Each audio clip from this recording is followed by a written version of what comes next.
Hi అండి. One day అత్తయ్య వాళ్ళ ఇంట్లో వ్లాగ్. ఇక్కడ మా వారిని మొహం పుల్ల ఇరవమంటే పైకెక్కి మరీ చేశారు. నా మైక్ అయితే కొంచెం ప్రాబ్లమ్ అవుతుంది గమనించండి. అగారో నుంచి ఈసారి నేను కళాయి అయితే తీసుకున్నానండి. 2 ఇయర్స్ వారంటీ అయితే ఉంది. పైన ఇలా లిడ్ కూడా ఇచ్చారు. చాలా అంటే చాలా బావుంది. అండ్ తర్వాత వచ్చేసి ఈ కళాయి అన్నది చాలా స్ట్రాంగ్‌గా ఉంది. అండ్ క్వాలిటీ కూడా చాలా చాలా బావుందండి. దీనికి సంబంధించిన లింక్ అన్నది నేను కింద ప్రొవైడ్ చేస్తాను. సో, ఒకసారి చెక్ చేసి మీరు ఖచ్చితంగా తీసుకోండి. మీకు బాగా హెల్ప్ అవుతుంది. అండ్ ఇది పాయిజన్ లెస్ అనమాట. కుకింగ్ కూడా సేఫ్‌గా చేసుకోవచ్చు.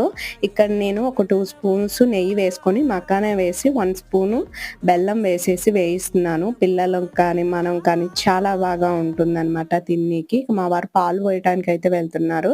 తర్వాత ఇక్కడ తాటి గుజ్జు అయితే తీసుకొని తింటున్నాం. సూపర్ టేస్టీగా ఉంది. అండ్ ఛానల్ నేమ్ కింద ఫుల్ వీడియోస్ ఉన్నాయి. ప్లీజ్ వాచ్ చేయండి.